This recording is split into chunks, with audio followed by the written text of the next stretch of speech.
আপনার প্রশ্নই আমাদের প্রশ্ন, আর সেই প্রশ্নের উত্তর খুঁজতেই আমাদের এই আয়োজন। রাজনীতি, অর্থনীতি, সংস্কৃতি বিভিন্ন ক্ষেত্রে সমসাময়িক গুরুত্বপূর্ণ বিষয় নিয়ে কথা বলি আমরা এই নিউজরুম সংলাপে। আপনাদের সবাইকে আজ স্বাগত জানাচ্ছি, আমি অন্তরা বিশ্বাস। দর্শক, শুরুতেই আমরা জেনে নেব আজকের দিনের যে সংবাদ শিরোনামগুলো রয়েছে সেগুলো। ইউপিএস কার্গোর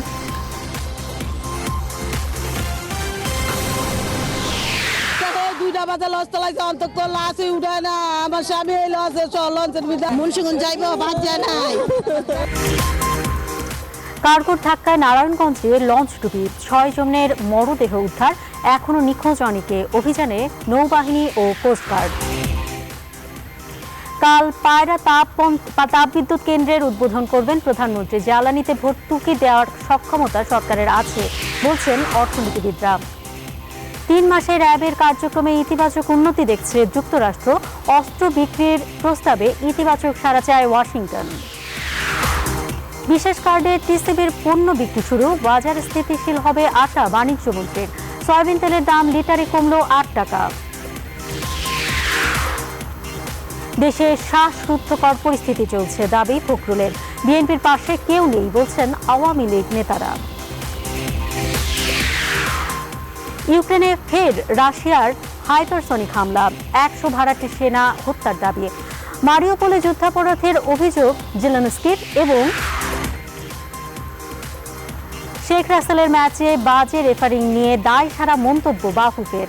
টিম স্পিরিট ভেঙে যাচ্ছে দলগুলোর বলছেন সাবেক ফুটবলার।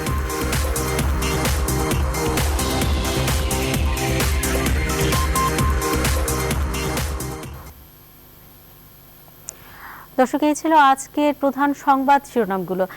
এবারে আমরা চলে যাব নিউজ রুমে। সেখানে আছেন নিউজ এডিটর শুভ অঙ্কুর। তিনি জানাবেন আজকে আর কি কি সংবাদ রয়েছে সেই বিষয়ে বিস্তারিত। শুভ অঙ্কুর, আমরা আসলে জানতে চাই বিস্তারিত আরো কিছু সংবাদের খবর। অন্তরা, আসলে আপনি যেই হেডলাইনগুলো, যে শিরোনামগুলো দর্শকদেরকে জানিয়ে দিয়েছেন, এর মধ্যে আসলে এগুলোর মধ্যে গুরুত্বপূর্ণ বিষয়গুলো চলে এসেছে মোটামুটিভাবে। একটি গুরুত্বপূর্ণ ঘটনা রয়েছে যেটি আসলে আমরা এই আমাদের যে আগামী সংবাদটি রয়েছে রাত 1টায় প্রচারিত হতে যাচ্ছে, সেখানে আসলে আমরা দেখাবো দর্শকদেরকে বিস্তারিতভাবে। সেটি হচ্ছে রাজধানী কল্যাণপুরে একটি বস্তিতে, নতুন বাজারে বেলতলা বস্তি আর কি, 9 নম্বর বস্তি বলা হয়, সেই বস্তিতে ভয়াবহ অগ্নিকাণ্ডের ঘটনা ঘটেছে এবং এই আগুনে আসলে পুড়ে গেছে 200 ঘর। এখন পর্যন্ত আমাদের কাছে যে তথ্য রয়েছে তাতে আসলে আমরা এই তথ্যগুলো জেনেছি যে 200 ঘর পুড়ে গেছে এবং সেখানে বেশ কিছু গ্যাস সিলিন্ডার ছিল। গ্যাস সিলিন্ডারগুলো বিস্ফোরিত হওয়ার কারণে ওখানে আগুন লাগার পরে যখন আগুন ধরে গেছে সে জায়গাতে বিস্ফোরিত হওয়ার পরে পুরো বস্তিতে আগুনটি ছড়িয়ে যায়। পরে সেটি মোটামুটি ঘন্টা দেড়েকের চেষ্টায় আগুন নিয়ন্ত্রণে আনে ফায়ার সার্ভিসের কর্মীরা। 14টি ইউনিট সেখানে কাজ করেছে আগুন নিয়ন্ত্রণে আনতে, এবং পুরোপুরি নিয়ন্ত্রণে আনার পরে যখন হচ্ছে ফায়ার সার্ভিসের পক্ষ থেকে জানানো হয়েছে যে এখানে আসলে কোনো ধরনের কোনো নিহত বা আহত হওয়ার কোনো সংবাদ তারা পাননি। এখন পর্যন্ত কোনো নিখোঁজ নেই তাদের কাছে, কোনো ধরনের কোনো এ ধরনের কোনো তথ্য এখন পর্যন্ত কেউ জানায়নি। তারপরও তারা চেষ্টা করছেন, খুঁজে দেখছেন কোথাও কোনো ধরনের কারো হতাহতের ঘটনা চোখে পড়ে কিনা সেটি তারা খুঁজে দেখছেন। এটি রয়েছে সর্বশেষ বিষয়, এবং এটির কারণ কি, এই আগুনটি আসলে কী কারণে লেগেছে সেই বিষয়টি এখন পর্যন্ত নিশ্চিত হতে পারেননি তারা। এই একটি বিষয় রয়েছে আমাদের কাছে যেটি আসলে আমরা আমাদের পরবর্তী বুলেটিনে দেখাতে চাই। আর আগের বুলেটিনে যেগুলো গিয়েছে তার মধ্যে আরেকটি বিষয়ে যোগ না করলেই নয়। আপনি জানেন নিত্যপণ্যের দাম নিয়ে একটি বিষয় আছে, সেই বিষয়ে যেমন সয়াবিন তেলের দাম লিটারে 8 টাকা কমেছে, এটিও যেমন একটি তথ্য, সেরকম আরেকটি তথ্য রয়েছে। খাদ্যমন্ত্রী আজকে কুষ্টিয়ায় যে চালের মোকামগুলো রয়েছে সেই মোকামগুলোতে পরিদর্শন করেছেন এবং সেখানে গিয়ে তিনি যেটি বলেছেন যে আসলে আগামীকাল থেকে অর্থাৎ সোমবার থেকে তিনি আসলে এই আমাদের আসলে 12টা পার হয়ে গেছে, মানে নতুন দিন শুরু হয়ে গেছে। আজকে থেকেই তারা নতুন করে দাম কমানো, চালের দাম কমানোর তিনি নির্দেশ দিয়েছেন, না হলে তিনি ব্যবস্থা নেবেন বলে একটি বিষয়ে আমাদের কাছে একটি তথ্য রয়েছে এবং আমরা এই সংবাদটিও রেখেছি আমাদের বুলেটিনে বেশ গুরুত্বের সাথে।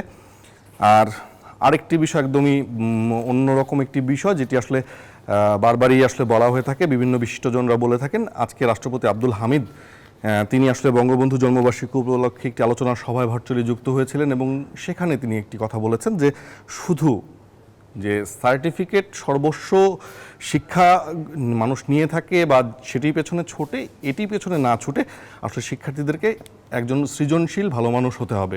এই বিষয়টির উপর গুরুত্ব দিতে হবে। এই সংবাদটিও রয়েছে আমাদের বুলেটিনে এবং এগুলোই আসলে গুরুত্বপূর্ণ সংবাদ বলা যেতে পারে। আর আরেকটি বিষয়ে যদিও আমাদের জন্য একটু খারাপ লেগেছে আজকে, সেটি একটি বিষয় ছিল যে আজকে দক্ষিণ আফ্রিকার সাথে বাংলাদেশের দ্বিতীয় ওয়ানডে ছিল, সেখানে আসলে বাংলাদেশ হেরে গেছে। আমরা আশা রাখি যে সামনের ম্যাচে আবারও জয়ের ধারায় ফিরবে বাংলাদেশ। এই ছিল অন্তরা। শুভঙ্কর, আপনাকে অনেক ধন্যবাদ। আপনার কাছ থেকে আরও অনেকগুলো সংবাদের খবর আমরা জানতে পারলাম।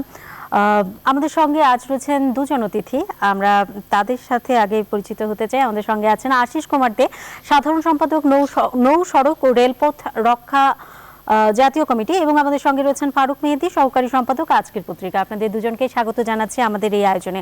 আজকের দিনের সবচেয়ে আলোচিত যে বিষয়টি, সেটি নিয়েই আমরা আসলে শুরুতে কথা বলতে চাই। সেটি হচ্ছে নারায়ণগঞ্জে শীতলক্ষ্যা নদীতে মালবাহী জাহাজের ধাক্কায় যে লঞ্চডুবি হয়েছে সেই বিষয়ে একজন প্রত্যক্ষদর্শী বলছেন দেখা যাচ্ছে যে লঞ্চটিকে চাপা দেওয়া হচ্ছে, সেই অবস্থায় তারা চিৎকার করছিলেন, কিন্তু তারপরেও লঞ্চটি জাহাজটির যে গতি সেটি আসলে কমছিল না।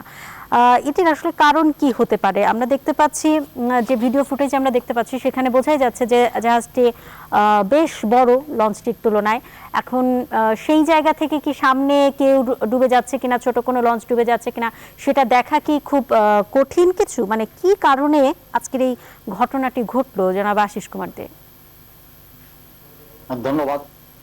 আমি আমার বক্তব্যের শুরুতেই আজকের দুর্ঘটনায় যারা নিহত হয়েছেন তাদের স্মৃতির প্রতি শ্রদ্ধা জানাই, যারা স্বজন হারিয়েছেন তাদের প্রতি সমবেদনা জানাই।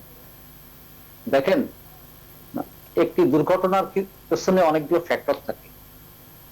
আমি 36 সেকেন্ডের একটি ভিডিও দেখেছি, ওই একই সময়ের 3-4 অ্যাঙ্গেল থেকে তোলা কয়েকটি ভিডিও আমার কাছে এসেছে, পরিচিত জনরা পাঠিয়েছেন। আমি দেখেছি যে লঞ্চটি ওই বড় কার্গো জাহাজটির সমান্তরালে চলছিল এবং এক পর্যায়ে ওই লঞ্চটিকে পেছন দিক থেকে কার্গো জাহাজটি ধাক্কা দেয়। যেহেতু কার্গো জাহাজটির আয়তন অনেক বেশি এবং লঞ্চটি ছোট, সঙ্গত কারণে সেটি দুর্ঘটনা কবলিত ডুবে যায় বা ওই জাহাজের নিচেই পড়ে বলা যায়। কিন্তু একটি দুর্ঘটনা ঘটলে তাৎক্ষণিক কি কারণে দুর্ঘটনাটি ঘটলো বা এর মূল কারণটা কি, শুধু সেটি উদ্ঘাটন করলে হবে না। এর পেছনে অনেকগুলো কারণ থাকে। ওই জাহাজ দুটি ওই সময় চলাচলের উপযোগী ছিল কিনা, ছোট জাহাজটি যারা চালক অর্থাৎ মাস্টার এবং ড্রাইভার যারা ছিলেন তারা আদৌ সনদধারী ছিলেন কিনা, অথবা লঞ্চটির চলাচলের যোগ্য হিসেবে বার্ষিক সার্ভে করা হয়েছিল কিনা, অর্থাৎ যেটাকে আমরা ফিটনেস বলে থাকি। আবার বড় জাহাজটি কেন ওই ছোট জাহাজটির সঙ্গে পাল্লাপাল্লি করে সামনের দিকে ছুটছিল, সে একটি বিষয়। এই অনেকগুলো বিষয় এর সঙ্গে জড়িত। তো মূল কথা হলো, নৌপথকে নিরাপদ রাখার জন্য যেভাবে তদারকি করা দরকার, আমাদের অভ্যন্তরীণ নৌপথ ঠিক সেভাবে তদারকি করা হয় না। আমরা বিগত বছরে দেখেছি 2021 সাল বাংলাদেশের অভ্যন্তরীণ নৌ দুর্ঘটনা বেশ কয়েকটি ঘটেছে। প্রথম বড় দুর্ঘটনা ঘটেছে 29শে জুন বুড়িগঙ্গা নদীতে শ্যামবাজারের কাছে এমবি ময়ূর নাম করে একটি বড় লঞ্চের ধাক্কায় এমএল মর্নিং বার্ড নাম করে একটি ছোট জাহাজ ডুবে যায় এবং ওই ছোট জাহাজটিতে 35 জন যাত্রী মারা যান। একইভাবে একই বছরের 8ই এপ্রিল নারায়ণগঞ্জের শীতলক্ষ্যা নদীতে সাবিত আল হাসান নাম করে একটি কার্গো জাহাজের ধাক্কায় আরেকটি লঞ্চ ডুবে যায়, সেখানে 34 জনের মরদেহ উদ্ধার করা হয়। গত বছরের সর্বশেষ ছিল 24শে ডিসেম্বর, ঘটেছিল বরগুনায় অগ্নিকাণ্ডে অর্ধশতাধিক মানুষের মৃত্যু হয়, আরো অনেক যাত্রী নিখোঁজ হয়েছেন। তারপরে চলতি বছর যেটি ঘটলো, আশিস কুমার দে, আমরা শুনতে পাচ্ছি না, আমরা আলোচনা করছি যে আমি তো এখন শোনা যায় আমার কথা? হ্যাঁ, এখন শুনতে পাচ্ছি। আমার কথা শুনতে পাচ্ছেন? হ্যাঁ, এখন আমরা শুনতে পাচ্ছি। সর্বশেষ জি জি, সর্বশেষ আজকে যে ঘটনা ঘটে, যে বিষয়টি নিয়ে আমরা যে আলোচনা করছি, সেই দুর্ঘটনাটি ঘটলো এবং এ পর্যন্ত নারী শিশু সহ 6 জনের মরদেহ উদ্ধার করা হয়েছে। উদ্ধার অভিযান স্থগিত রাখা হয়েছে। সকালে আবার সূর্যোদয়ের সঙ্গে সঙ্গে আবার উদ্ধার অভিযান শুরু হবে। আমরা প্রত্যাশা করি যাতে আর কোনো মরদেহ না পাওয়া যায়, সেটা আমাদের প্রত্যাশা, কিন্তু আদৌ মৃতের সংখ্যা কততে গিয়ে দাঁড়াবে আমি আপনি কেউ নিশ্চিত করে বলতে পারছি না। জি, তো এই আবার আমি আবার শেষ করি, এক আসবো। মিনিটে আমি আমি আমি এক মিনিটে আমার কথা হ্যাঁ, শেষ জি, করি। নিশ্চয়ই। না জি, তো এই দুর্ঘটনা পরপর আয়োজন অনুযায়ী ইতিমধ্যে 2-3টে তদন্ত কমিটি গঠন করা হয়েছে, কিন্তু আমার প্রশ্ন, আমি যে কয়েকটি দুর্ঘটনার কথা বললাম, এই কোন দুর্ঘটনার তদন্ত রিপোর্টের সুপারিশ কি এ পর্যন্ত বাস্তবায়িত হয়েছে? অনুসন্ধান করলে দেখা যাবে, যারা অনুসন্ধানী সাংবাদিক আছেন তারা নিশ্চয়ই বিষয়টির উপর নজর রাখছেন, যে কোন তদন্ত কমিটির রিপোর্টই পুরোপুরি বাস্তবায়ন করা হয় নাই, অথচ সুপারিশগুলো ছিল নৌ দুর্ঘটনা প্রতিরোধে এবং নৌ পরিবহন ব্যবস্থার উন্নয়নের জন্য খুবই উপযোগী। অন্তরা, জি, অনেক ধন্যবাদ আপনাকে। অর্থাৎ যে সুপারিশে আসলে তদন্ত কমিটি দিচ্ছে সেটার বাস্তবায়ন হচ্ছে না, এবং আমরা দেখেছি যে প্রায় সকল ক্ষেত্রে, অধিকাংশ ক্ষেত্রেই যেটি আমরা দেখতে পেয়েছি যে কেউই শাস্তির আওতায় আসছে না। আসলে কারণটা কি? এই অপরাধগুলোকে কি ঠিক বড় কোনো অপরাধ বলে মনে করা হচ্ছে না? মানে মোটা দাগে একদম দেখা যায় সেরকম কোনো শাস্তি আমরা দেখতে পাচ্ছি না। জনাব ফারুক মেহেদী, আপনি যদি একটু বিস্তারিত বলতেন। অন্তরা, ধন্যবাদ আপনাকে। নিউজ 24 কেও ধন্যবাদ আমাকে আজকের এই আলোচনার সুযোগ দেওয়ার জন্য। তো এরই মধ্যে আমি যতটুকু শুনলাম, জনাব আশিস কুমার সাহেব যে কথাগুলো বললেন, আজকের, বিশেষ করে আজকের যে নৌ দুর্ঘটনাটা আমরা দেখলাম, যে একটি লঞ্চ কিভাবে আরেকটি লঞ্চকে, একদম কার্গো লঞ্চ কিভাবে একটি যাত্রীবাহী ছোট লঞ্চকে ডুবিয়ে দিচ্ছে। একদম আমি বলবো যে এটা আমি যখনই দেখলাম তখনই আমার কাছে খুব, মানে আমি বাকরুদ্ধ অবস্থা আর কি, যে এটা কিভাবে একদম মানে বেপরোয়া ভাবে করছে। তো আমারও এই প্রশ্ন, যে এটা যখন এগিয়ে আসছিল তখন কি মানে যিনি চালক তিনি কি কিছুই দেখছিলেন না? মানে এইরকম ভাবেই কি চলে আমাদের নৌ পরিবহন গুলো বা নৌ যানগুলো? তো এটা আমি অনেক সময় পর্যন্ত আমার জিনিসটা আমার চোখের মধ্যে, মনের মধ্যে ভাসছিল, যে এটা কিভাবে হলো যে অল্প সময়ের মধ্যে পুরো যাত্রী সহ এই নৌযানটি ডুবে গেল, এবং তাদের ভাগ্যে কি হলো আমরা কিন্তু কেউ জানি না। এরই মধ্যে আমরা অনেকগুলো লাশ দেখলাম। তো আমরা আসলে ঐতিহাসিক ভাবে দেখি যে আমাদের নৌ যে রোড, বলা হয় পৃথিবীতে সবচেয়ে নিরাপদ যাত্রা হলো নৌযাত্রা, কিন্তু আমরা দেখি যে বাংলাদেশে নৌযাত্রাটা হচ্ছে সবচেয়ে একটি অনিশ্চিত এবং ঝুঁকিপূর্ণ যাত্রা। এটা আসলে কেন? আমরা স্বাধীনতার 50 বছর পূর্তি করছি, আমাদের এই যে অনেক কিছুতে আমাদের অর্জন আছে, আমার অনেক দিকে আমাদের দক্ষতা এবং আমাদের সাফল্য আছে, কিন্তু নৌ পরিবহনে আমাদের কিন্তু আমি বলবো যে সেই রকম সাফল্য বা দক্ষতা অর্জিত হয়নি। আমরা প্রতিনিয়ত দেখছি যে নৌপথে বড় দুর্ঘটনা ঘটছে এবং প্রচুর মানুষের প্রাণহানি ঘটছে। এটা আপনি বলেছেন যে আসলে কেন, মানে আমি বলবো যে অবশ্যই একটা টিপিক্যাল অ্যাডমিনিস্ট্রেশন, এইটা এই যে দুর্ঘটনাগুলো একের পর এক ঘটে যাচ্ছে, এটার যে একটা শাস্তিমূলক ব্যবস্থা নিতে হয়, এটার যে একটা, এই যে তদন্তের কথা আসছে, আমরা দেখি প্রত্যেক দুর্ঘটনার পরে একটা তদন্ত কমিটি হয়, কিন্তু তদন্ত কমিটির পরে যে প্রকৃতপক্ষে যে অপরাধী, যাকে শাস্তি দেওয়া প্রয়োজন, সেই জিনিসগুলো কিন্তু আমরা দেখি না। এর কারণেই কিন্তু আমরা বারবার এই দুর্ঘটনাগুলো দেখছি, এবং বাংলাদেশে এইটা নৌ পরিবহনের ক্ষেত্রে অনেক বেশি এই জিনিসটা চোখে পড়ে, যে প্রতিনিয়ত দুর্ঘটনা হচ্ছে। এবং আপনি দেখেন এই যে এই আজকের যে দুর্ঘটনাটা, এর কিছুদিন আগেই কিন্তু আমরা দেখলাম যে এই যে লঞ্চে যে আগুন ধরে গেল, এইটার কি হলো আমরা সেটারও কিন্তু ফলো আপ বা কিছু জানি না, বা কি শাস্তি হলো। এখন মূল বক্তব্য কথাটা হচ্ছে যে আসলে আমাদের নৌ যানগুলোর যে মান এবং তার যে ফিটনেস, এইগুলো কিন্তু কখনোই ওইভাবে পরীক্ষা করা হয় বলে আমার মনে হয় না। আর যদি পরীক্ষা করাও হয় তাহলে কিভাবে এরা চলতে পারে, এদের একদিকে হচ্ছে যে তাদের মানহীন অবস্থা এবং এদের ফিটনেস ঠিক নাই, তারপরে হচ্ছে তারা এগুলো যারা পরিচালনা করেন, বিশেষ করে মালিক থেকে শুরু করে এদের এমপ্লয়ি, এদের যে চালক এবং তাদের যে হেল্পার থেকে শুরু করে যারাই জড়িত আছেন, তাদের গুণগত মান কিভাবে নির্ণয় করা হয়। আমার মনে হয় যে প্রত্যেকটা স্টেপে, প্রত্যেকটা স্তরে যদি এই মান নিয়ন্ত্রণ করা হতো, তাদেরকে যথাযথ বাছাই প্রক্রিয়ার মাধ্যমে নির্বাচিত করা হতো এবং সার্ভিলেন্স করা হতো, আমার মনে হয় যে এই জায়গাগুলোতে তাহলে অনেক ক্ষেত্রেই হয়তো বা এই দুর্ঘটনা কমে আসতো। এটা সম্ভব হয় না, বা এখানে আমলাতান্ত্রিক জটিলতা আছে, ম্যাল প্র্যাকটিস আছে, নানান অনিয়ম আছে, দুর্নীতি আছে, এবং আমি বলবো যে সেখানে কিছু সুশাসনেরও অভাব আছে। তো সব মিলিয়ে এটা একটা প্যাকেজ।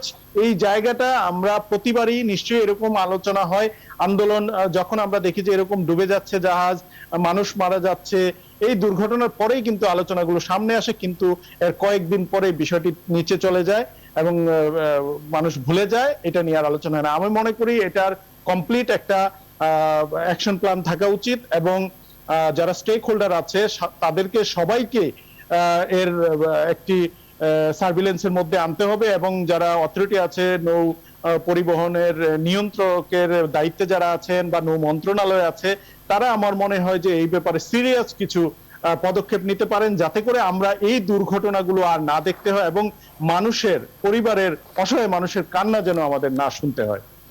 অনেক ধন্যবাদ আপনাকে। জি, আজকে 2:10 দিকে এই ঘটনাটা ঘটেছে, সেটা আনুমানিক 2:10 দিকে। এখনো পর্যন্ত আমরা যতদূর জানি কোনো গণমাধ্যমে আমি অন্তত পাইনি যে কাউকে গ্রেপ্তার করা হয়েছে। যদি সেই লঞ্চটির যারা চালক ছিলেন বা কর্তৃপক্ষ ছিলেন, মানে তাদের সঙ্গে কথা বলা বা কোনো ধরনের তথ্য বের করা, সেটি কি আরো মানে কঠিন ব্যাপার, আরো সময় লাগার বিষয়? আপনার কাছে কি মনে হয় জনাব আশিস কুমার দে? লঞ্চটিকে ধাক্কা দিয়েছে যে কার্গো জাহাজটি, সেই কার্গো জাহাজটি জব্দ করেছে পুলিশ, কোস্টগার্ড সেটি জব্দ করেছে। এখন গ্রেপ্তার যে কোনো সময় করা যেতে পারে। এখন কাকে গ্রেপ্তার করবে? যে লঞ্চটি নিমজ্জিত হয়েছে তার চালক মাস্টারকে, নাকি যে লঞ্চটি ধাক্কা দিয়েছে তার স্টাফদের? একটি বিষয়। নিশ্চয় নিয়মতান্ত্রিক পন্থায় এই ঘটনায় নৌ আদালতে একটি মামলা হবে, যেহেতু আমাদের নৌ দুর্ঘটনা সংক্রান্ত মামলাগুলো নৌ আদালত হয়ে থাকে, এবং এর বাইরে যদি ক্ষতিগ্রস্ত বা ভুক্তভোগী কেউ মামলা করতে চান, তিনি প্রচলিত আইনে আদালতে মামলা করতে পারেন। তবে তার ফল সাধারণত সুখকর হয় না। আসামি পক্ষ যখন উচ্চ আদালতে যে বলেন যে একই ঘটনা দুটি মামলা হয় না, তখন উচ্চ আদালত থেকে তারা আইনি কিছু সুযোগ সুবিধা পেয়ে থাকেন। এখন গ্রেপ্তার করলে হয়তো অল্প সময়ের মধ্যে আইন শৃঙ্খলা বাহিনী করতে পারতো, বা করেছে কিনা তা আমরা এখন নিশ্চিত হতে পারিনি, যেহেতু আপনিও বললেন যে গণমাধ্যমে আসেনি। কিন্তু এর আগেও তো আমরা দেখেছি, এই যে সম্প্রতি যে ঘটনাটি ঘটে গেল কয়েক মাস, 3 মাস আগে, এমবি অভিযান, যেটা বরগুনায় যে অগ্নিকাণ্ডের শিকার হলো, এই লঞ্চে অগ্নিকাণ্ডের পর আইন প্রয়োগকারী সংস্থা, লঞ্চের মালিক, মাস্টার, চালক, তাদেরকে গ্রেপ্তার করেছেন, এবং তারা গ্রেপ্তার করার পর নৌ আদালত তাদেরকে কারাগারে পাঠানোর নির্দেশ দিয়েছেন, তারা কারাভোগ করেছেন। কিন্তু তদন্ত কমিটির রিপোর্টে ওই মালিক এবং শ্রমিকের বাইরেও 4 জন সরকারি কর্মকর্তাকে দায়ী করা হয়েছে। 2 জন বিআইডব্লিউটি এর কর্মকর্তা, 2 জন নৌ পরিবহন অধিদপ্তরের কর্মকর্তা। তাদের কি শাস্তি হয়েছে? মন্ত্রণালয় থেকে নির্দেশ দেওয়া হয়েছে তাদের বিরুদ্ধে বিভাগীয় মামলার ব্যবস্থা গ্রহণের, এবং একই নির্দেশনামায় লেখা ছিল তারা যাতে বিভাগীয় মামলা তদন্ত চলাকালে অবৈধ কোনো প্রভাব বিস্তার করতে না পারেন সে ব্যাপারেও ব্যবস্থা নেওয়ার। তার মানে মন্ত্রণালয়ের চিঠিতে মনে হয় এক ধরনের নির্দেশনা দেওয়া হয়েছে তাদেরকে দায়িত্ব থেকে প্রত্যাহার করার, কিন্তু কাউকে কি দায়িত্ব থেকে প্রত্যাহার করা হয়েছে? শুধুমাত্র বদলি করা হয়েছে। বদলিতেও সরকারি চাকরিবিদদের একটি স্বাভাবিক প্রক্রিয়া, তারা যে যে কাজ করার আগেও যেটা করতেন সেই একই কাজ করছেন, হয়তো দপ্তর বদল হয়েছে, এক জায়গা থেকে আরেক জায়গায় গিয়েছেন। তো যদি তাদের শাস্তি না হয়, তাদেরকে শুধুমাত্র লঞ্চের মালিক এবং মাস্টার ড্রাইভারদের শাস্তি দিলেই কি সমস্যার সমাধান হবে? মাস্টার ড্রাইভার তো লঞ্চের ফিটনেস দেন না। জনাব ফারুক যেটা বলছিলেন, আমি তার অনেক কথার সঙ্গে পুরোপুরি একমত, যে লঞ্চগুলোর নৌযানগুলোর মান নিয়ে তিনি প্রশ্ন তুলেছেন। হ্যাঁ, এই আজকের দুর্ঘটনার পর আমি বিভিন্ন সূত্র থেকে আমার দায়িত্ব মানে বিশ্বস্ত একাধিক সূত্র বলেছে যে নৌযানটি দুর্ঘটনা কবলিত হয়েছে, সেই নৌযানটি অর্থাৎ ওই ML আফসারউদ্দিন 2, এই যে নৌযানটি, এই নৌযানটি অনেক পুরানো। যদিও আমাদের অভ্যন্তরীণ নৌ চলাচল অধ্যাদেশের সংশ্লিষ্ট বিধি অনুযায়ী অভ্যন্তরীণ রুটে নৌযান সর্বোচ্চ 40 বছর পর্যন্ত চলতে পারে, তবে সেটির গুণগত মান ভালো থাকতে হবে। এই নৌযানটি প্রায় 30 বছরের পুরানো এবং গুণগত মান খুব খারাপ। তা সত্ত্বেও এই ধরনের নৌযান, শুধু আমি আজকের এই দুর্ঘটনা কবলিত ML আফসারউদ্দিনের কথা বলছি না, এই জাতীয় নৌযান যেগুলো শর্ট রুটে চলাচল করে, অর্থাৎ নারায়ণগঞ্জ থেকে মুন্সিগঞ্জ এই জাতীয় ভেতরকার রুটে, কিন্তু রুট শর্ট ডিস্টেন্স হলেও গুরুত্বপূর্ণ নদী কিন্তু তাদের পাড়ি দিতে, শীতলক্ষা এবং মেঘনা, এই সমস্ত খরস্রোতা নদীতে এই ধরনের লঞ্চ কিভাবে ফিটনেস পায় সেটিও দেখার দরকার। যদি শস্যের মধ্যে ভূত থাকে তাহলে ওই শস্য দিয়ে কখনো ভূত তাড়ানো যাবে না। আমাদের একদম মানে গোড়া থেকে অনিয়ম দুর্নীতি দূর করতে হবে। আমি আরেকটি বিষয় এখানে যোগ করি, আমি অত্যন্ত ক্ষোভের সঙ্গে বলছি, নৌ পরিবহন মন্ত্রণালয় যে তদন্ত কমিটি করেছেন, সেই তদন্ত কমিটির একজন সদস্য আছেন যিনি 2014 সালে পদ্মার মাওয়ায় ML পিনাক দুর্ঘটনায় গঠিত তদন্ত কমিটির প্রতিবেদনে অভিযুক্ত হয়েছিলেন। ওই কর্মকর্তাকে বিভিন্ন সময় আমি দেখেছি, বিভিন্ন সময় তদন্ত কমিটিতে রাখা হয়। কেন অভিযুক্ত কর্মকর্তাকে কেন তদন্ত কমিটিতে রাখতে হবে? এবং ওই পিনাকের মতো চাঞ্চল্যকর ঘটনায়, পিনাক দুর্ঘটনার পর ওই চাঞ্চল্যকর ঘটনায় অভিযুক্ত কর্মকর্তার তো শাস্তি হয়নি, তিনি বরঞ্চ 2 দফা পদোন্নতি পেয়েছেন, এখন একটি বড় পদে তিনি আছেন এবং তাকেই তদন্ত কমিটিতে সদস্য করা হয়েছে। এবং গত বছর যখন শ্যামবাজারের কাছে নৌ দুর্ঘটনা ঘটেছিল, MV ময়ূরের ধাক্কায় ML মর্নিং বার ডুবে গিয়েছিল, ওই দুর্ঘটনা পর গঠিত তদন্ত কমিটিতেও তাকে গুরুত্বপূর্ণ দায়িত্বে রাখা হয়েছিল। কেন অভিযুক্ত কর্মকর্তাকে বারবার রাখা হবে? কেন আমরা বারবার চিৎকার করছি, আমরা রাজপথে চিৎকার করছি, আমরা আপনাদের গণমাধ্যমের মাধ্যমে, টেলিভিশনের মাধ্যমে, পত্রপত্রিকার মাধ্যমে দেশবাসীকে জানাচ্ছি, সরকারকে জানাচ্ছি, তারপরও কেন মানে দুর্ঘটনার তদন্ত কমিটির প্রতিবেদনে অভিযুক্ত কর্মকর্তাকে কেন রাখা হবে? যদি যতক্ষণ পর্যন্ত দায়ীদের শাস্তির আওতায় আনা না হবে ততদিন পর্যন্ত তাদের দায়িত্বহীনতার যে প্রবণতা সেটা অব্যাহত থাকবে এবং নৌ দুর্ঘটনা সহনীয় মাত্রায় আনা সম্ভব হবে না। মানে দায়ীদেরকে বা যারা দোষী তাদেরকে তো কোনো ধরনের শাস্তি দেওয়া হচ্ছেই না, বরং তাদেরকে বিচারক বানিয়ে সামনের দিকে এগিয়ে যাওয়া হচ্ছে। এটির কারণটা কি? জনাব ফারুক মেহেদী, আপনার কাছে আসবো, আপনার মন্তব্যটি আমরা জানতে চাই, কিন্তু তার আগে একটা ছোট্ট বিরতি নিতে হচ্ছে আমাদের। দর্শক কোথাও যাবেন না, ফিরছি কিছুক্ষণের মাঝেই। দেখছেন নিউজরুম সংলাপ।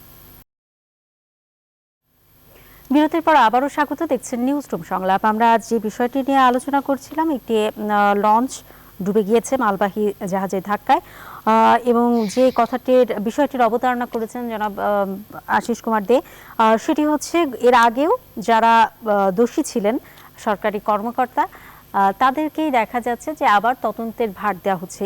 এটার পেছনে আসলে কারণটা কি হতে পারে জনাব ফারুক মেহেদী? আসলে ঘুরে ফিরে একই কথা। আমি জাস্ট শুধু এইটুকু বলতে চাই যে আসলে আমাদের এই যে নৌ যান দুর্ঘটনার পরে যে তদন্ত কমিটি হওয়া, তার যে টিপিক্যাল রেজাল্ট দেওয়া এবং যথাযথ শাস্তি না হওয়া এবং একের পর এক দুর্ঘটনা ঘটে যাওয়া, এগুলো আমাদের অন্যান্য যে দুর্ঘটনা, আমাদের সড়ক দুর্ঘটনা বলেন বা অন্যান্য দুর্ঘটনার অনেকটা একই রকম বলা যায়। আমি তো আজকে বলবো একটু খারাপ পর্যায়ে আছে নৌ দুর্ঘটনার ক্ষেত্রে। তো এটা আমাদের মনে হয় যে আমরা ইনহেরেন্ট করছি, যে আমাদের এই বছরের পর বছর, যুগের পর যুগ একই কালচার, একই চর্চা আমরা করে যাচ্ছি, একই রকম তদন্ত কমিটি, একই রকম লোকজন এটার সঙ্গে যুক্ত হবে, প্রধান হবে তদন্ত কমিটির। 2-3 দিনের মধ্যে বা 15 দিনের মধ্যে একটা রিপোর্ট হতে পারে, নাও হতে পারে। সেখানে কারা শাস্তি পাবে, কি শাস্তি পেলো, তাদের কি ধরনের শাস্তি দেওয়া উচিত, এরকম মানে সো কল কিছু রিপোর্ট আমরা দেখি, কখনো দেখি না। বিষয়টা কি লোক দেখানো, যে মানুষকে বোঝানো যে আমরা কিছু করছি? এটা লোক দেখানো না, এটা একটা কালচারে পরিণত হয়েছে আসলে। এই জিনিসটা যে একটা বৃত্ত, এটাকে যে ভাঙতে হবে এবং এখানে যে একটা আউট অফ বক্স চিন্তা করে দৃষ্টান্তমূলক শাস্তি দিতে হবে, এবং আমরা যে পরিণত হচ্ছি, আমরা সবকিছুতে পরিণত হচ্ছি বলছি, কিন্তু আমাদের কার্যক্রমে কিন্তু আমরা এটা দেখছি না। এবং এই নৌ পরিবহনের দুর্ঘটনার ক্ষেত্রেও কিন্তু আমরা একই রকম চর্চাই প্রতিবার দেখে যাচ্ছি। আমার মনে হয় যে কর্তৃপক্ষ, যেটা আমি আগেও বলেছি, আশিস মহোদয় বলেছেন যে আসলে এই জায়গাটাতে দৃষ্টান্তমূলক শাস্তি এবং দ্রুততম সময়ে যারা জড়িত তাদেরকে কোনোভাবেই এই নৌ পরিবহনের সাথে আর কোনোভাবে যুক্ত হতে দেয়া যাবে না। এইরকম যদি শাস্তি না দেয়া হয়, তাহলে শুধু শুধু এই ধরনের আপনার কমিটি করা, রিপোর্ট দেওয়া, রিপোর্ট আমরা অনেক ক্ষেত্রে জানিও না, শাস্তির খবরও জানি না, এই ধরনের করে কোনো লাভ নেই। তাহলে এই দুর্ঘটনা ঘটতেই থাকবে, আমরা আবার এই কান্না, এই হাহুতাশ করতেই থাকবো। মানে কথা কিন্তু এইটুকুই। একেবারে স্পষ্ট আসলে আপনার কথাই। এবার সেরকম কিছু হবে না, সেটাই আসলে আমাদের প্রত্যাশা। এবং আগের যত ধরনের ঘটনা ঘটেছে সেগুলোর তদন্ত অনুযায়ী শাস্তি হবে বা সঠিক তদন্ত হবে, সেটাও আসলে আমাদের প্রত্যাশা। আরেকটি বিষয় নিয়ে আমরা কথা বলতে চাই, সেটি হচ্ছে দেশের সর্ববৃহৎ পায়রা বিদ্যুৎ কেন্দ্রের উদ্বোধন হবে যদি বলে আজকের দিনে, রাত 12টা বেজে গেছে, এবং শতভাগ বিদ্যুতায়নের ঘোষণা দেয়া হবে। আর 50 বছর ইতিহাসে এটি সবচেয়ে বড় ঘটনা, এমনটি আসলে দাবি করছেন বিদ্যুৎ প্রতিমন্ত্রী। বিষয়টাকে কিভাবে দেখছেন? জনাব আশিস কুমার দে, আপনার কাছেই আসলে শুরুতে আসতে চাই, পায়রা বিদ্যুৎ কেন্দ্রের বিষয়টাকে আসলে কিভাবে দেখছেন? খবরটি নিঃসন্দেহে গোটা জাতির জন্য আশাব্যঞ্জক খবর, এবং শতভাগ বিদ্যুতায়িত করার যে ঘোষণা, অর্থাৎ দেশের সকল মানুষ বিদ্যুৎ সুবিধার আওতায় আসবে, এটা তো নিঃসন্দেহে আমাদের জন্য সুখের খবর। আমরা আশাবাদী যে মাননীয় প্রধানমন্ত্রী 2041 সালের মধ্যে বাংলাদেশকে উন্নত রাষ্ট্রের সারিতে উন্নীত করার যে প্রতিশ্রুতি ব্যক্ত করেছেন বা উনি যে আশার বাণী শুনিয়েছেন, সেই লক্ষ্যে পৌঁছাতে গেলে অবশ্যই আমাদেরকে বিদ্যুৎ ব্যবস্থাও আরো শক্তিশালী এবং সবার ঘরে ঘরে বিদ্যুৎ পৌঁছে দিতে হবে, সকল প্রতিষ্ঠানে বিদ্যুৎ পৌঁছে দিতে হবে। আমি এই বিষয়টি অত্যন্ত আশাব্যঞ্জক ভাবে দেখি, কারণ একসময় আমরা বিদ্যুতের জন্য আমাদের সন্তানেরা লেখাপড়া ঠিক মতো করতে পারতো না, এখন কিন্তু সেই পরিস্থিতিতে অনেক পরিবর্তন হয়ে গেছে এবং অত্যন্ত পল্লীতেও কিন্তু বিদ্যুৎ পৌঁছে গেছে। আশা করি মাননীয় প্রধানমন্ত্রী এবং মাননীয় বিদ্যুৎ প্রতিমন্ত্রী তাদের যে প্রত্যাশা, প্রচেষ্টা, সেই প্রচেষ্টায় আমরা সুফল ভোগ করতে পারবো। অনেক ধন্যবাদ আপনাকে। গত 28 মার্চ পর্যন্ত বিদ্যুৎ কেন্দ্রটির 2 ইউনিটের মোট 1320 মেগাওয়াটের মধ্যে 650 মেগাওয়াট বিদ্যুৎ এই কেন্দ্র থেকে জাতীয় গ্রিডে সরবরাহ করা হয়েছে। মানে অনেকটাই এগিয়ে গেছে, সবই ইতিবাচক, সবাই খুব ইতিবাচকভাবে কথা বলছেন। ফারুক মেহেদী, আপনি কি বলবেন?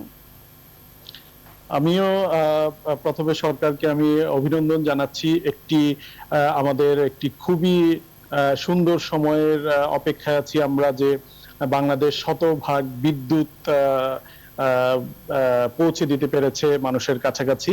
এটা একটা বড় মাইল ফলক আমি বলবো। আপনি জানেন যে আমরা এক যুগ আগেও বা 1.5 যুগ আগেও কিন্তু বিদ্যুৎ নিয়ে হাহাকার ছিল। আপনিও জানেন যে আপনিও গণমাধ্যমে কাজ করেছেন। বাংলাদেশের যদি বলা হতো যে কোন সমস্যাটি সবচেয়ে বড়, সেটা ছিল বিদ্যুৎ না থাকা। সেই জায়গা থেকে বাংলাদেশ 1 যুগেরও বেশি সময়ের মধ্যে যেভাবে বিদ্যুৎ খাতে উন্নতি করেছে, এখন আমরা বলতে পারছি যে আমাদের শতভাগ বিদ্যুৎ দিতে পারছে সরকার, ঘরে ঘরে বিদ্যুৎ চলে গেছে, এবং এটা একটা বিশাল ব্যাপার দেশের মানুষের জন্য, অর্থনীতির জন্য। আপনি জানেন বিদ্যুৎ হচ্ছে ইঞ্জিন অফ দ্য ইকোনমি, আমি বলবো সেই রকম একটি অবস্থায় বাংলাদেশ। এবং বিদ্যুৎ ছাড়া আপনি কোনো কিছুই চিন্তা করতে পারবেন না আজকের সময়ে। একটি মোবাইলও যদি আপনি চার্জ দিতে হয়, সেক্ষেত্রে আপনার বিদ্যুতের প্রয়োজন। তো বিদ্যুৎকে সরকার যে এই পরিমাণ প্রায়োরিটি দিয়ে এইরকম একটি জায়গায় নিয়ে আসতে পেরেছে, এজন্য অবশ্যই আমি মাননীয় প্রধানমন্ত্রী এবং বিদ্যুৎ প্রতিমন্ত্রী মহোদয় দুজনকে এবং সরকারের এন্টায়ার সরকারকে আমি অভিনন্দিত করছি।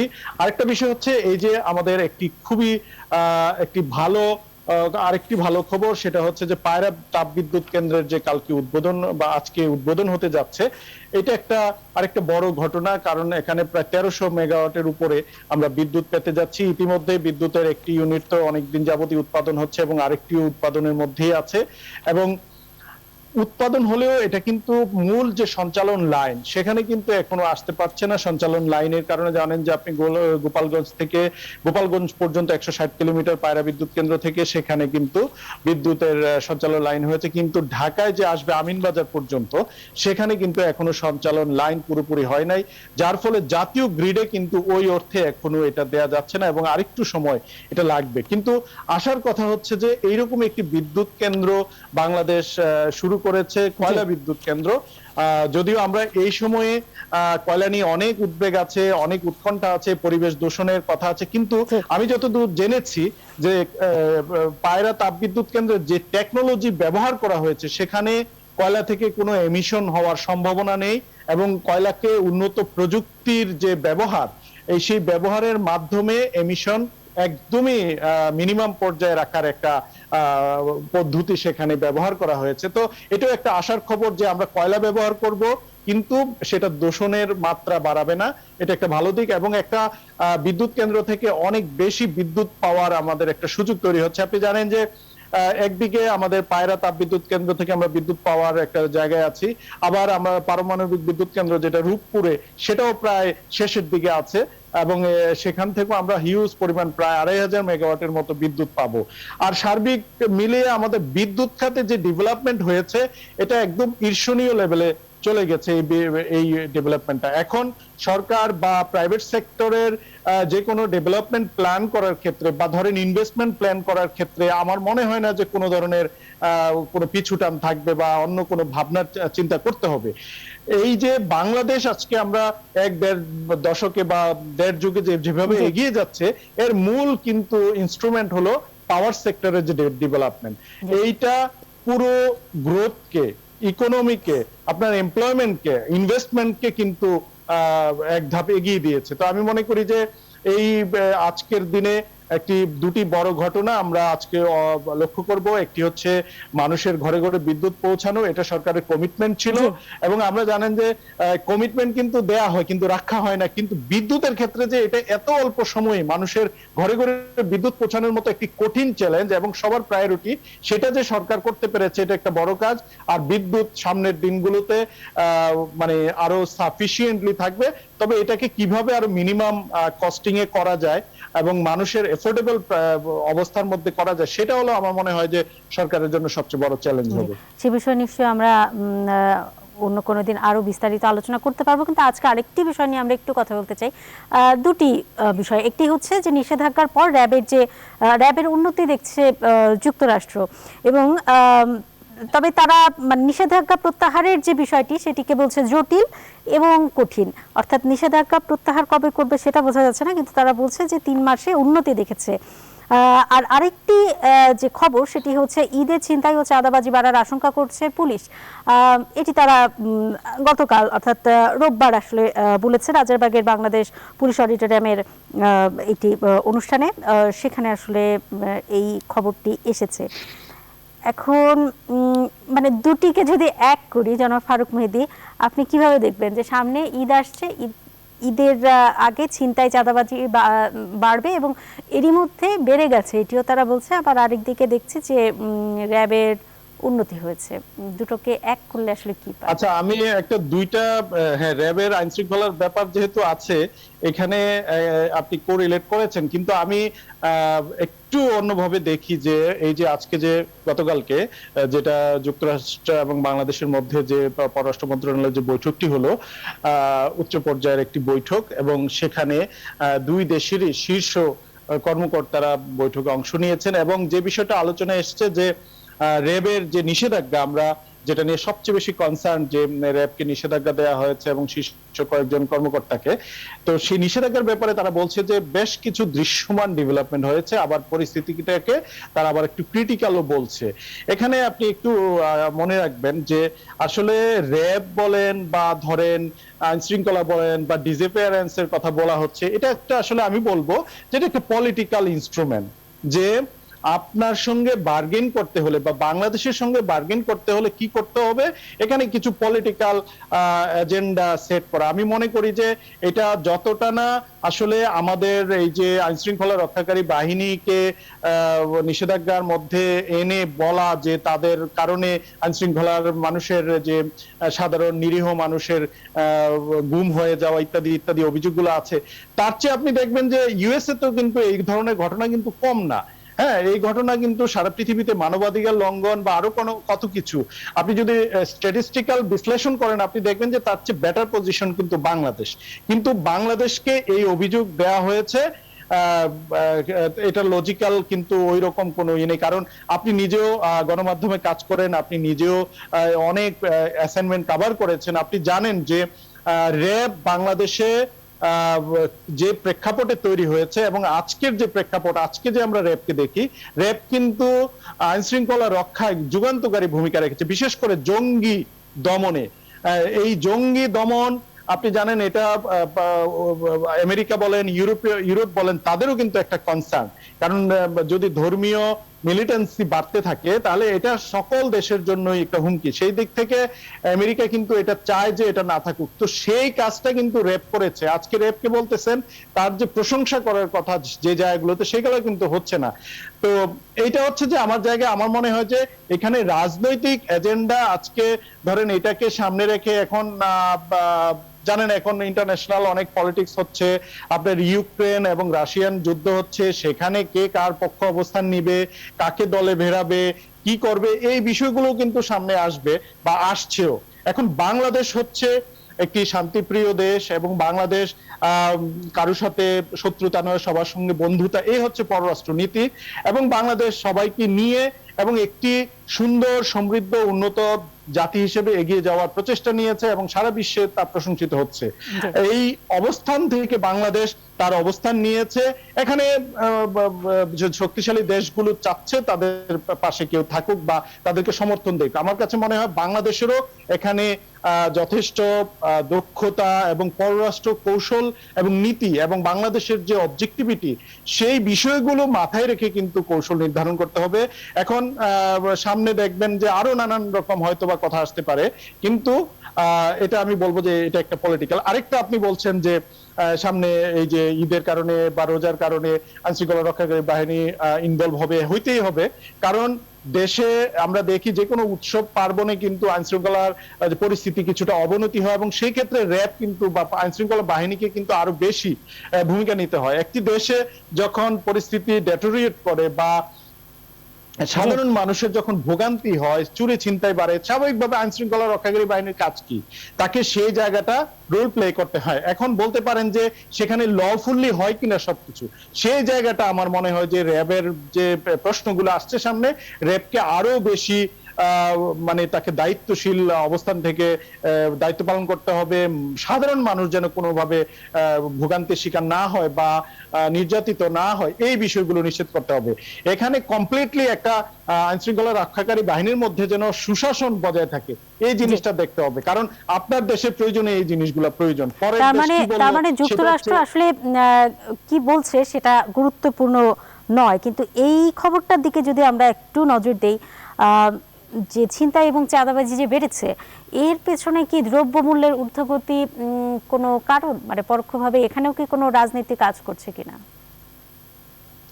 না, দ্রব্যমূল্যের ঊর্ধ্বগতি আপনি দেখেন যে এখানে ইন্টারন্যাশনাল একটা প্রভাব আছে।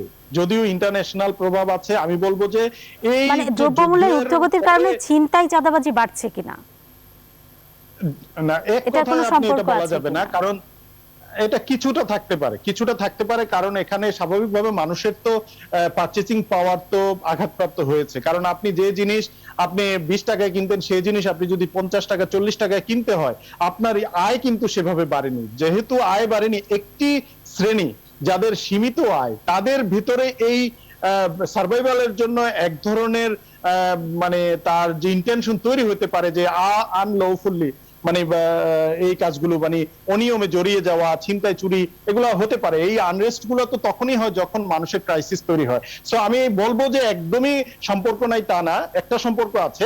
আরেকটা বিষয় হলো এই যে আপনার দ্রব্যমূল্যের কথা, বাড়তির কথা বলছেন, এখানে অভিযোগ দেওয়া হচ্ছে যে ইন্টারন্যাশনাল প্রাইস বেড়েছে। আমিও একমত আপনার সাথে যে অবশ্যই ইন্টারন্যাশনাল বেড়েছে, কিন্তু আমাদের দেশে তার চেয়ে বেশি বেড়েছে। আজকে দেখেন যে গতকাল CPD, centre for policy dialogue কিন্তু একটা কথা বলেছে যে এখানে একটা কারসাজি যুক্ত আছে। এখানে ব্যবসায়ীরা ইন্টেনশনালি কারসাজি করে, সিন্ডিকেট করে কিন্তু পণ্যের দাম অতিরিক্ত বাড়ানোর একটা প্রবণতা আছে। আপনি যদি এই যে আমরা গত কয়েকদিন আগে দেখলাম ভোজ্য তেলের যে ডিউটি কমানো হলো, প্রায় সব মিলে প্রায় 30% মতো আপনার ভ্যাট ট্যাক্স কমানো হয়েছে ভোজ্য তেলের উপর, কিন্তু আমরা কি দেখেছি যে এটা কি 30 টাকার মতো দাম কমেছে পার লিটারে? সেটা কিন্তু হয় নাই।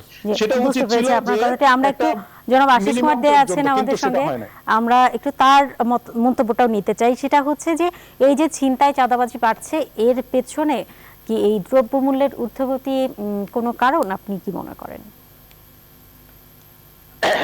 ছিনতাই, চাঁদাবাজি বাড়ার পেছনে শুধুমাত্র দ্রব্যমূল্যের ঊর্ধ্বগতি কারণ নয়। হ্যাঁ, অনেকগুলো কারণের একটি কারণ। গত 2 বছর কোভিড-19 এর প্রভাবে আমাদের দেশে, সারা বিশ্বে, আমরা আমাদের দেশের কথাই বলি, হাজার হাজার মানুষ বেকার হয়েছে। মানুষের যারা এখন কর্মজীবী আছে তাদেরও আয়ের মাত্রা তুলনামূলক কমে গেছে, অন্যদিকে দ্রব্যমূল্য বেড়েছে। ফলে একদিকে বেকারত্ব, অন্যদিকে যারা কর্মক্ষম বা আয়ক্ষম তাদের আয়ের মাত্রা কমে যাওয়া, তার উপর মরার উপর খাড়ার ঘা, দ্রব্যমূল্য বেড়ে যাওয়া, সব মিলিয়ে এছাড়া দেশের এই মুহূর্তে কোনো নির্বাচন নাই।